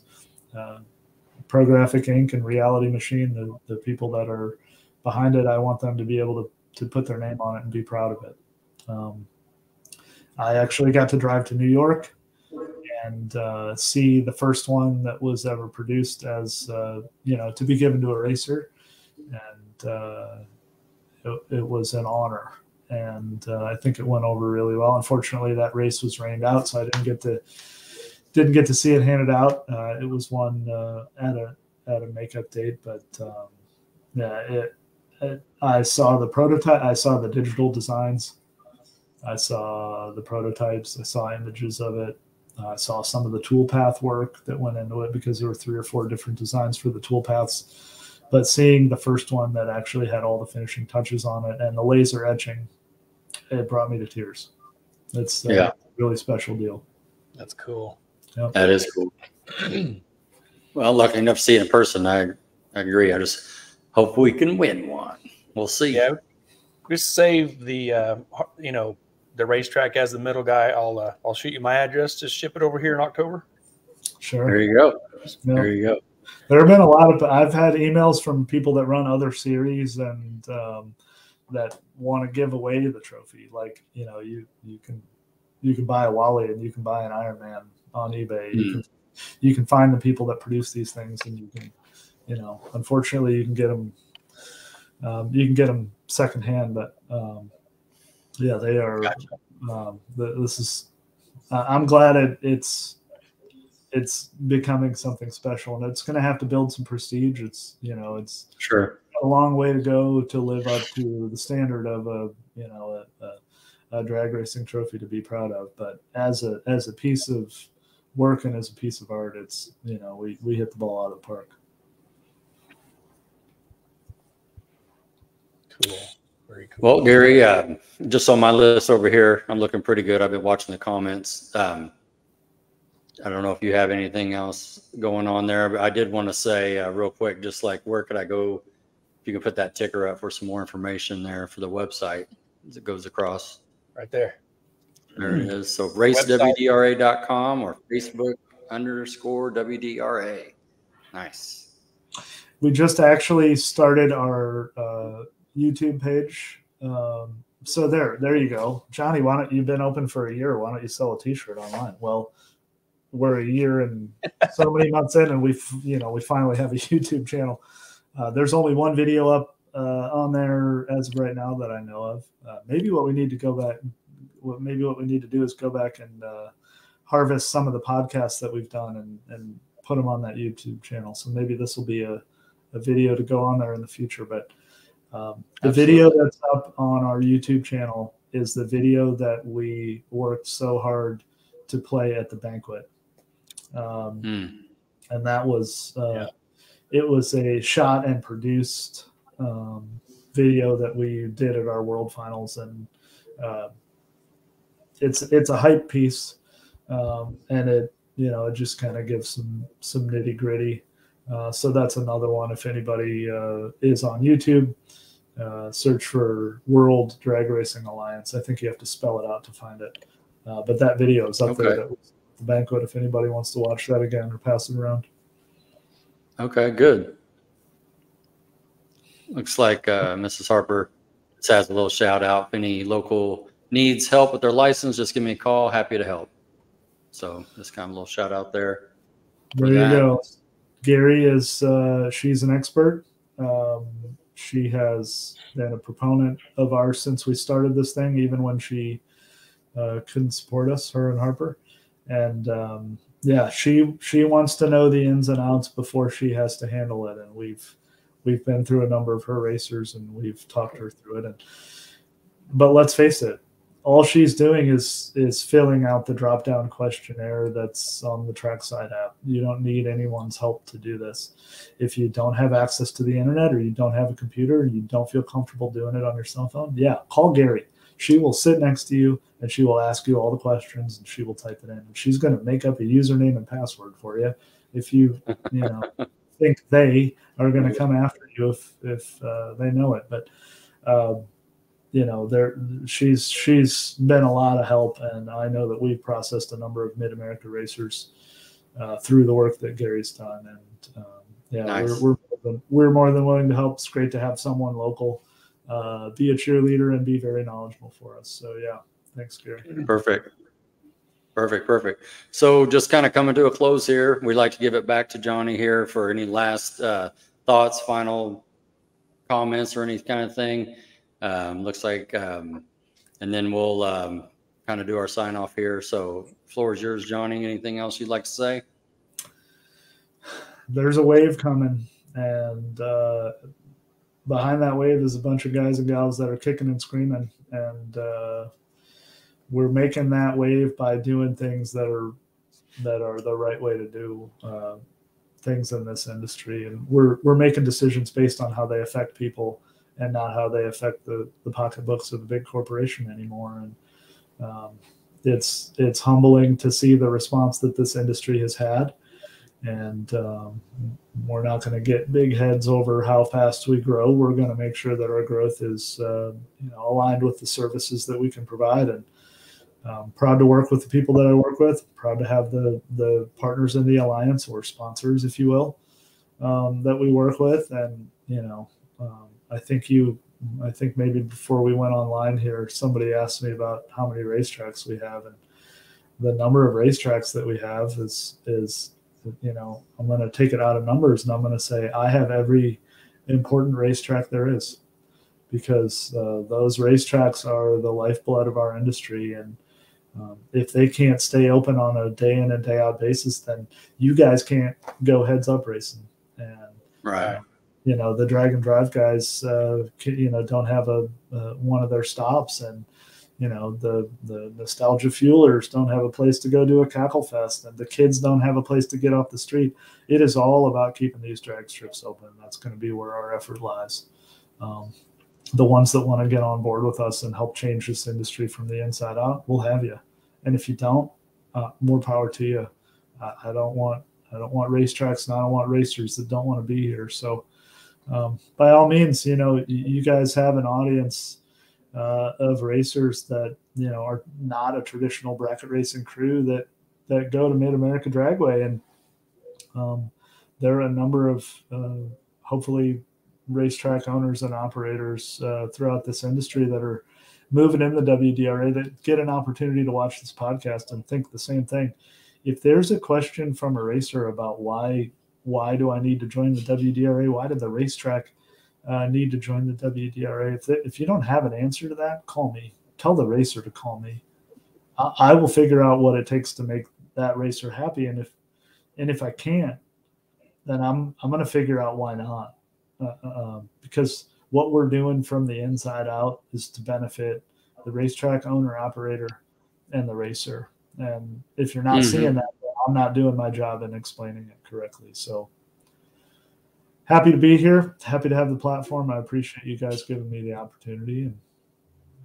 And your contact, through Race WDRA, I've found it through there on the website. It's there if you want to contact you through email. Absolutely. The information is there. There was a joking line that I told me and Josh were sitting on the bed of a truck giving an interview at the World Finals, and started BSing with the video guy and telling old stories. And one of that stories ended up with that line that closes out that video. But yeah, my name is Jon, Jon, and the email is @racewdra.com. All the numbers and all the contact info that you see up there, it is all me. There's not an office line. There's not a receptionist. It's my cell phone. It's when racers or racetracks have a question and it's 1 o'clock in the morning at a drag strip somewhere and they need an answer, I need to be accessible. So I do what I can, and I appreciate the opportunity to do it. Nice. I'm gonna throw a couple more things up here.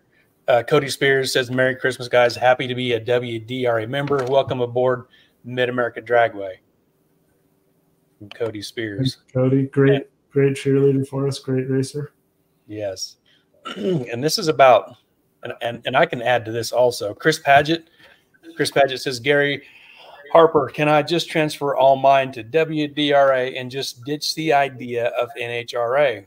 It's been this long already and no license. I renewed my license in March, and I've got a temporary through an email. I haven't got a hard card, any of that." And now Chris Paget, he is finding that out also. I've got a temp, and that temporary email, when I got the WDRA set up, that's what I sent to WDRA. That's all I had was my temporary info, but it had all the information on it, but it was just the temporary through the email, and it worked. So I can't fix that issue. I will not let that be an issue here. But at least I've got the temp. Chris Paget probably also has his temp, but I don't have a card. I don't have a really cool hard card like WDRA sent me almost overnight, it seems like. So it was very fast. Well, Johnny, we appreciate you coming on and joining the show tonight. like I said before, at the bottom, the www.racewdra.com. Also hit him up on the Facebook _WDRA. Also for us, Heads Up Racing, Gary and Hot Rod, go subscribe, hit our like button on our face page, and just looking ahead. So next Saturday, we're going to come back on a Saturday on the 30th, 7 o'clock. We're going to bring in Philip Williams. Everybody knows him as Flip from Flip-O-Matic Transmission. Talk about what he's got going on for the show. And then also a little teaser in 1st of January. We've actually, we're in contact with 2 different racers at PRI. Just a little teaser. One's a drag and drive, and one you don't have the clocks on. And so we'll talk to them when they come in and have a good time there. But I know who it is. man, man, Johnny, great job. Enjoy it. You're class act all the way, and looking forward to working with Matt and Arc City and what the WDR is going to do. And appreciate you coming on, and anything we can do to help you in the future, just give us a shout. I appreciate it, guys. Thank you for the platform, and thank you for all the help. Thank you for your time. Anytime you need a minute or an hour or whatever you need to speak, let us know. Sounds good. We won't give you 20 minutes, 30 minutes. We'll give you all the time you want. Appreciate it, guys. You know what I'm talking about there. Yeah, we can. Listen, we started talking long before this podcast fired up, and I could talk about this stuff forever. And I appreciate the format that you guys provide. It, I'm sure a lot of this stuff is coming across as long-winded, but there are people out there that have these same questions. It's the same thing I say in every banquet that I go to. If you are like thinking about raising your hand to ask me a question, there's somebody sitting right next to you that has the same question. So if you've been willing to listen through this psychobabble and this banter, hopefully your question has been answered, because I'm willing to put in the time and effort to do it. And it's a lot easier than taking 20 phone calls, about the same thing over and over. So happy to do it. Happy to be here. Appreciate you. Cool. Thanks for everything you're doing. Taking a big step for us. Thank you. Take care. Good luck. Happy holidays to you. Hopefully you get some family time in. Yes, sir. Thank Merry you. Christmas. Okay. See you, John. See you. Hello, Rod. Great job, Gary. Great job. Man, also great info. Absolutely. And, just things are happening so quick for them, and to be going for a year and already have 52, 53 tracks under them. I want to see what it's going to be like in 5 years, what it looks like, and how they keep growing, and it's just so crazy that you still haven't got that license. I just can't believe that. Oh, I know. And it's just like, if you're weighing them, slap in the face, it just shows you sometimes, how it works when you can just talk to the person, get your license, and it comes out the next day on a Sunday even. So that's awesome stuff. I've got that email with the temporary, and what I have to do is I have to make sure I keep track of that email and don't accidentally delete it, throw it away, or whatever. So I got to be able to find it whenever I need it. Yeah. Right on. Right on. Man, I am ready to bring on Flip. He's going to have some good stories to talk about, man. I know. Thank you, Gary. I appreciate that. Mrs. Harper, thank you. Gary and Hot Rod, thank you too, Mrs. Harper, for your support. Yeah. Yeah. That's about the I think that's that piece of paper that you're getting with a bunch of ink there. Yep. Scooter Rick, thanks, guys. Great show. Thank you, Scooter Appreciate Rick. that. I know John said your name. It's Rick something. I don't remember. But yeah, we'll call you Scooter Rick because got the drill bits there. That's great. Yes. Man, just talking to John beforehand too. I mean, just such a great guy, just hanging out there and, just wants to help them all the best. Yeah. I wish them all the best. So, next Saturday, we're going to bring Flip in, talk to Flip for a little bit. Got some great stories. Another local legend, right? Oh, around here. I mean, everybody knows Flip and his his racing career, where it goes back 20, 30 years, all the transmissions he's touched and places some of his some of his stories are going to mesh with some of your stories you had. Yeah. And, a lot of the same guys ran the same group. Yeah. Yeah. I'm excited for that. And then also I know, what I know about in a couple of weeks. And excited to hear from those two people. Two different shows I'm talking about, but yeah, it's just going to keep blowing up, you know. And once again, we appreciate all of our partners, like Johnny said, coming on to make this happen, kind of helping us out so we can keep this going through 2024. Just repeating what we talked about earlier, you know, Gary and I kind of went out on a limb with our own money to get this going, buying all the equipment and to do this. And we also had to invest in a streaming service. And if you buy through the year, it's a little bit of a break. And so we did that. And we did that hoping we would get some help and resources, and we did. And, you know, it was a short conversation. We didn't have to talk much, and they were ready to help us. And, you know, we hope it's going good, and we think it's going good. We're always looking for feedback. If you want to give us any, we try to mix it up with every type of racing, every type of technical tracks, whatever's going on.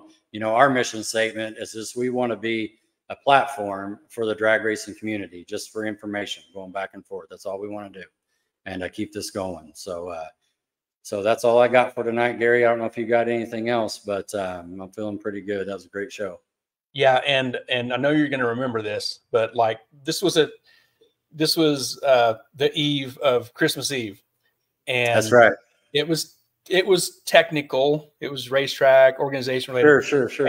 And you're going to remember this. And so next week is New Year's Eve with Flip Technical. What did you say a couple weeks ago? You called it like technical holiday.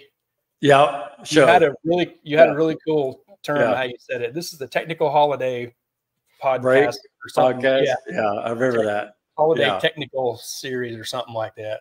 Yeah. It had a really cool ring. It is, and it's just kind of flowing like we've always talked about. You know, we haven't had to press this at all. You know, it's just communication, how things are timing out and working together, and people's schedule. And I mean, it's just kind of flowing real good. And once on the first of the year too, you know, we'll get talking to some more racers.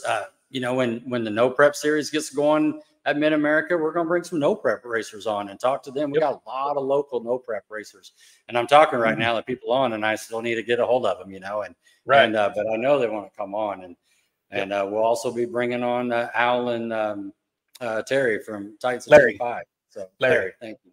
Larry from Titans of 10-5. And now it's going good. We appreciate everybody's support. Mr. Harper says, thanks guys. And thank you to Mr. Harper. Thank you. We appreciate you, Gary. And your feedback and your information. Yeah.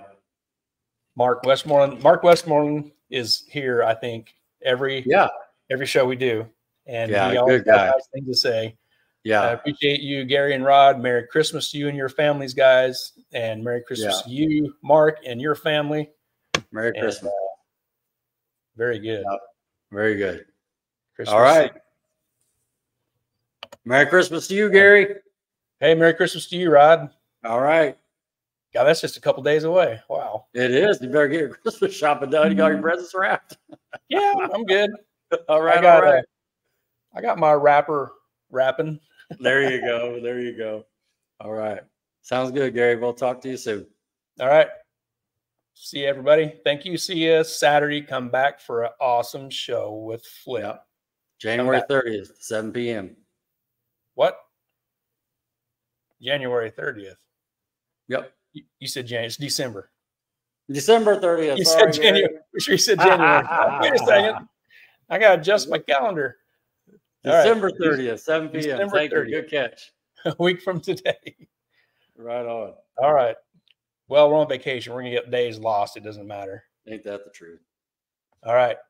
We are out. Thank you, everybody. Thank you, Jon O'Neal and WDRA. Rod, later. Later, bud.